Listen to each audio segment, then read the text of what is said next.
महाभारत में आज आपको परशुराम जी का चरित्र के बारे में बताऊंगा। आप इसको ध्यान कर सुनिए।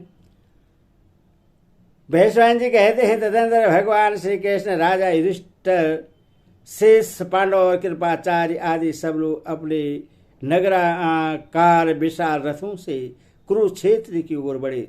रास्ते में चलते चलते भगवान श्री कृष्ण राजा युधिष्ठिर को परशुराम जी का पराक्रम सुनाने लगे। राजन, ये जो 5 सरोवर दिखाई पड़ते हैं राम हृदय के नाम से प्रसिद्ध हैं। परशुराम जी ने 21 बार इस भूमंडल के क्षेत्रों का सहार करके इन कुंडों को उनके खून से भरा था। युधिष्ठिर ने पूछा, यदुनाथ, जब परशुराम जी ने पूर्व काल में इस पृथ्वी को 21 बार क्षेत्रों से सुनी कर दिया, फिर उनकी उत्पत्ति कैसे हुई? उन्होंने क्षेत्रों का सार क्यों किया? मेरे इस संदेह को आप दूर कीजिए, क्योंकि वेद शास्त्र भी आपसे बढ़कर नहीं है। वैश्वायन जी कहते हैं, राजन, जहाँ राजा युधिष्ठिर के इस प्रकार पूछने पर श्री कृष्ण ने उन सब घटना जैसी घटित हुई थी सब उन्हें कह सुनाए। श्री कृष्ण बोले, कुंती नंदन, मैंने महर्षियों के मुख से परशुराम जी के प्रभाव, पराक्रम और जन्म की कथा जिस प्रकार सुनी है वह सब आपको सुनाता हूँ, सुनिए। प्राचीन काल में एक जिहनु नामक राजा हो गए हैं। उनके पुत्र का नाम था अज। अज से बलाकासु का जन्म हुआ और बलाकासु के पुत्र का नाम कुशिक हुआ। कुशिक बड़े धर्मज्ञ थे। उन्होंने पुत्र प्राप्ति के लिए कठोर तपस्या की। इससे साक्षात इंद्र ही उनके यहाँ पुत्र रूप में अवतीर्ण हुए। उनका नाम पड़ा गांधी। राजा गांधी के एक पुत्री हुई जिसका नाम था सत्यवती।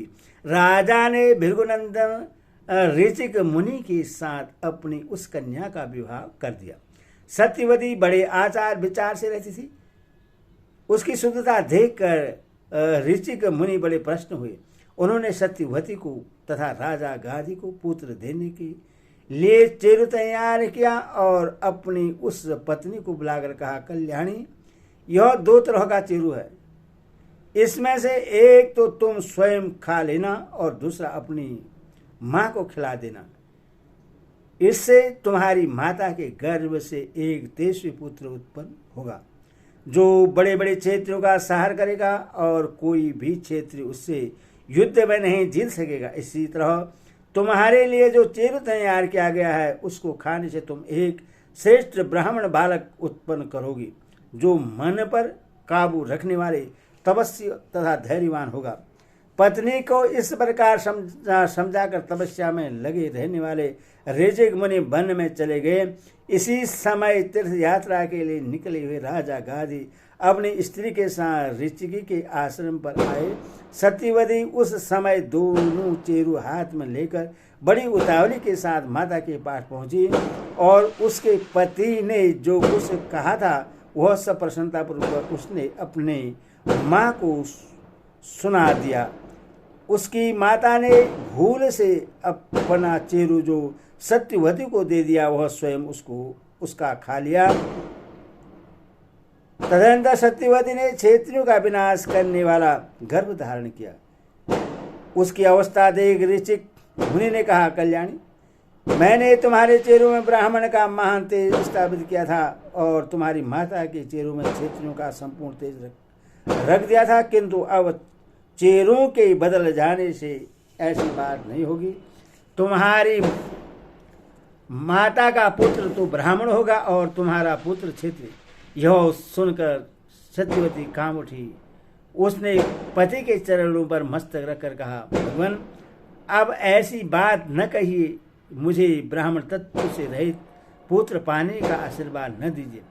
ऋचिक ने कहा, कल्याणी, मैंने यह संकल्प नहीं किया था कि तुम्हारे गर्भ से ऐसा पुत्र हो। यह भयंकर कर्म करने वाला बालक तो चेरु बदल जाने के कारण ही तुम्हारे गर्भ से उत्पन्न होगा। सत्यवती बोली, मुनिवर, आप तो इच्छा करते ही संपूर्ण लोगों की सृष्टि कर सकते हैं, फिर एक पुत्र उत्पन्न करना कौन बड़ी बात है। मुझे तो वही पुत्र दीजिए जो शांत हो, सरल हो। मेरा पौत्र भले ही उग्र स्वभाव का हो जाए, किंतु पुत्र तो मैं शांत ही चाहती हूँ। ऋचिक ने कहा, बलदेव अच्छी बात है, तुमने जो कहा है वैसा ही होगा। श्री कृष्ण कहते हैं, तदंतर सत्यवती ने जमदग्नि मुनि को जन्म दिया और बड़े तपस्वी, शांत और नियमों का पालन करने वाले थे। उधर कुशिक नंदन गांधी ने विश्वामित्र को उत्पन्न किया, जो संपूर्ण ब्राह्मणोचित गुणों से संपन्न थे तथा ब्रह्मर्षियों को की पदवी को प्राप्त हुए। जमदग्नि ने जिस उग्र स्वरूप वाले पुत्र को उत्पन्न किया वही परशुराम जी थे, जो वे संपूर्ण विद्याओं तथा धनुर्वेद की पारगामी विद्वान हुए। वे ही क्षेत्रीय कुल का सहार करने वाले तथा प्रज्वलित अग्नि के समान तेजस्वी थे। उन्होंने गंधमादन पर्वत पर महादेव जी को प्रश्न करके उनसे अनेकों दिव्य अस्त्र तथा अत्यंत तेजस्वी परशु प्राप्त किए। संसार में इनकी समानता करने वाला कोई नहीं था। उन्हीं दिनों की बात है, राजा कीर्तवीर के एक अर्जुन नामक अत्यंत तेजस्वी पुत्र हुआ, जो हीयवंशी क्षेत्रियों का स्वामी था। उसने दैत्यान्द्र जी की कृपा से 1000 भाई प्राप्त की थी। वह महातेजस्वी चक्रवर्ती राजा था। उसने अश्वमेध यज्ञ में यह संपूर्ण पृथ्वी, जिससे अपने बाहुबल से जीता था, ब्राह्मण को दान कर दी।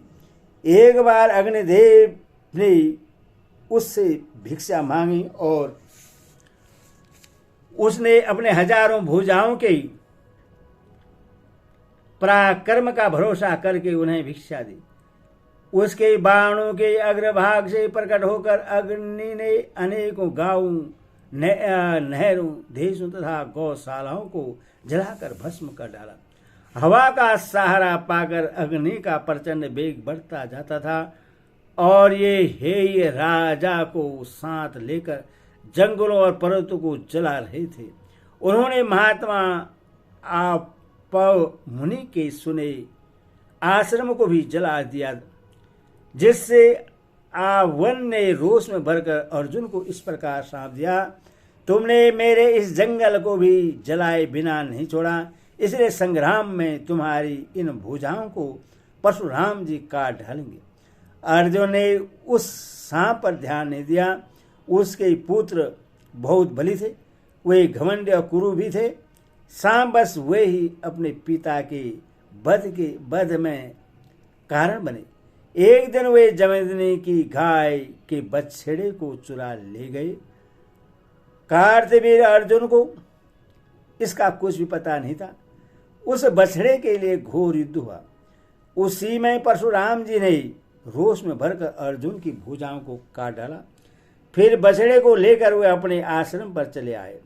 अर्जुन के पुत्र बड़े मूर्ख थे। वे सब मिलकर जमदग्नि के आश्रम पर गए। उस समय परशुराम जी समिधा और कुश लाने के लिए आश्रम से बाहर गए हुए थे। अर्जुन के पुत्रों ने मौका पाकर भाले से जमदग्नि का मस्तक काट गिराया। परशुराम जी जब आश्रम पर आए तो पिता की वध से उन्हें बड़ा अरमश हुआ। उनके क्रोध की सीमा न रही। उन्होंने पृथ्वी को क्षेत्रों से हीन कर देने की प्रतिज्ञा करके हथियार उठाया और सबसे पहले हय्यों पर ही धावा किया। परशुराम जी ने पराक्रम करके कार्तवीर के समस्त पुत्रों और पौत्रों का अंत कर दिया और हजारों हेय वंशी क्षेत्रों का सफाया कर डाला।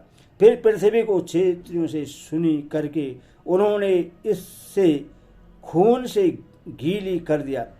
इस समय सैकड़ों क्षेत्रीय मरने से बच गए थे। वे भी धीरे धीरे बढ़कर महापराक्रमी भूपाल हुए। तब परशुराम जी ने फिर से अस्त्र उठाया और क्षेत्रियों के बालकों तक को मार डाला। अब क्षेत्राड़ियों के गर्भ में ही बच्चे रह गए थे, पर उनमें से भी जो जन्म लेता उसका पता लगाकर वे वध कर ढालते थे। उस समय कुछ ही क्षेत्रीय नारियां अपने गर्भ को बचा सकी। इस प्रकार 21 बार क्षेत्रियों का संहार करके उन्होंने अश्वमेध यज्ञ किया और यह पृथ्वी कश्यप जी को दान में दे दी। तब से क्षेत्रियों की जीवन रक्षा के लिए कश्यप जी ने परशुराम जी से कहा, राम तुम दक्षिण समुद्र के किनारे चले जाओ, अब मेरे राज्य में कभी निवास न करना। यह सुनकर परशुराम जी चले गए। समुद्र ने उनके लिए जगह खाली कर दी, जो शूर्पारक देश के नाम से प्रसिद्ध हुआ। उस उपरांत भूमि भी उससे अपरांत भूमि भी कहते हैं। कश्यप जी ने परशुराम जी की दी हुई पृथ्वी स्वीकार करके उसे ब्राह्मणों के सुपुर्द कर दिया और स्वयं भी वन में चले गए। उस समय कोई बलवान रक्षक न होने के कारण सब और अराजकता फैल गई। बलि दुर्बलों को सताने लगे। ब्राह्मणों में से किसी की प्रभुता कायम न रही। काल कर्म से पापियों का प्रभाव बढ़ा और पृथ्वी कष्ट पाने लगी। अत्याचार से पीड़ित हो यह वसुधा रसातल में धंसने लगी। यह देख कश्यप जी ने अपने उरुओं से सहारा लेकर इससे रोका, इसीलिए यह उर्वी कहलाने लगी। तब इस पृथ्वी ने अपनी रक्षा के लिए कश्यप जी को प्रश्न करके वरदान मांगा। ब्राह्मण मैंने बहुत से हेयवंशी क्षेत्रों को स्त्रियों में छिपा रखा है, वे मेरी रक्षा करें। उनके सिवा पुरुवंशी विदुरथ का भी एक पुत्र जीवित था, जिससे ऋषिवान पर्वत पर रीछों ने पालकर बड़ा किया था। इसी तरह महर्षि पराशर ने दयावश राजा सौदास के पुत्रों को जान बचाई है।